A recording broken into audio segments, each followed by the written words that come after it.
Hello दोस्तों, स्वागत है मेरे चैनल कहानियां एंड कथा में। आज हम सुनेंगे एक कहानी रानी रूपमती और राजा बाज बहादुर की, वो अधूरी प्रेम कहानी जिसका कारण बने थे बादशाह अकबर। मध्य प्रदेश का मांडू नगर अपनी अनोखी प्रेम कहानी के लिए मशहूर है। यह कहानी है रानी रूपमती और राजा बाज बहादुर की, जो आज भी अमर है। भारत देश अपनी अमर प्रेम कहानियों के लिए जाना जाता है, जहां लोग एक दूसरे के प्यार में जान देने को भी तैयार रहते हैं। मध्य प्रदेश का मांडू नगर भी ऐसी ही प्रसिद्ध प्रेम कहानी का साक्षी है। यह कहानी है मांडू नगर के राजा बाज बहादुर और रानी रूपमती की। इस प्रेमी जोड़े का नाम मांडू के इतिहास में बड़े ही गर्व के साथ लिया जाता है।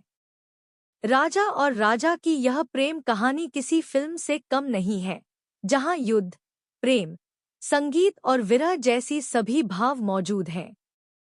आज के इस आर्टिकल में हम आपको रानी रूपमती और राजा बाज बहादुर की अमर प्रेम कहानी के बारे में बताएंगे, जो मांडू के इतिहास में अमर है। इतिहास के अनुसार रानी रूपमती राज्य के किसान की बेटी थी, जो कि गाना गाया करती थी। रानी बिल्कुल अपने नाम की तरह ही खूबसूरत और गुणी थी। एक बार राजा उन्हें अपने दरबार में बतौर गायिका बुलाया। वहीं दोनों के बीच प्यार की शुरुआत हुई, जिसके साथ ही दोनों का अंतर्धार्मिक विवाह हुआ। राजा और रानी दोनों खुशी खुशी साथ रहने लगे। रानी पर मोहित हुए बादशाह अकबर। रानी और राजा की यह कहानी अधूरी ही रही। इतिहास में इसका कारण बादशाह अकबर को माना गया। माना जाता है कि जब रानी की खूबियों के बारे में बादशाह अकबर को पता लगा, तो वो रानी रूपमती पर मोहित हो गए और उन्होंने रानी को पाने की इच्छा जाहिर की। अकबर और राजा बाज बहादुर के बीच हुआ युद्ध। रानी रूपमती को पाने के लिए बादशाह अकबर ने बाज बहादुर को एक पत्र लिखा, जिसमें उन्होंने रानी को दिल्ली के दरबार भेजने का आदेश दिया। यह सुनकर राजा बाज बहादुर गुस्से में आग बबूला हो गए। साथ ही जवाब में राजा ने बादशाह अकबर की रानी को मांडू भिजवाने की बात कह दी। पत्र का ऐसा जवाब सुनकर अकबर ने गुस्से में सिपहसालार आदम खां को मालवा पर हमला करने का आदेश दे दिया। राजा बाज बहादुर ने अपनी छोटी सी सेना के साथ अकबर की सेना से युद्ध किया, लेकिन युद्ध में राजा को हार मिली और आदम खां ने बाज बहादुर को बंदी बना लिया।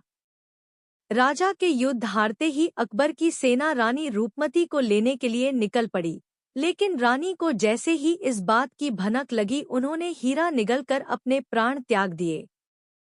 पछतावे की आग में जले बादशाह अकबर। जब बादशाह अकबर तक रानी के मृत्यु की खबर पहुंची, तो उन्हें इस बात का बहुत पछतावा हुआ, जिस कारण उन्होंने राजा बाज बहादुर को आजाद कर दिया।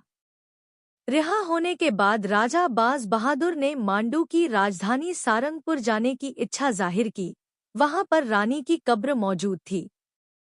राजा ने रानी की कब्र पर सिर पटक कर अपनी जान दे दी। इस घटना ने बादशाह अकबर पर गहरा प्रभाव डाला। उसका पश्चाताप करने के लिए बादशाह ने 1568 में एक मकबरे का निर्माण करवाया, जहां राजा बाज बहादुर के मकबरे पर आशिक-ए-सादिक और रूपमती की समाधि पर शहीद-ए-वफा लिखवाया। कुछ इस तरह से इस प्रेम कहानी के खत्म होने का कारण बादशाह अकबर रहे। दोस्तों, आपको यह कहानी अच्छी लगी है तो मेरे चैनल को लाइक और शेयर जरूर करें।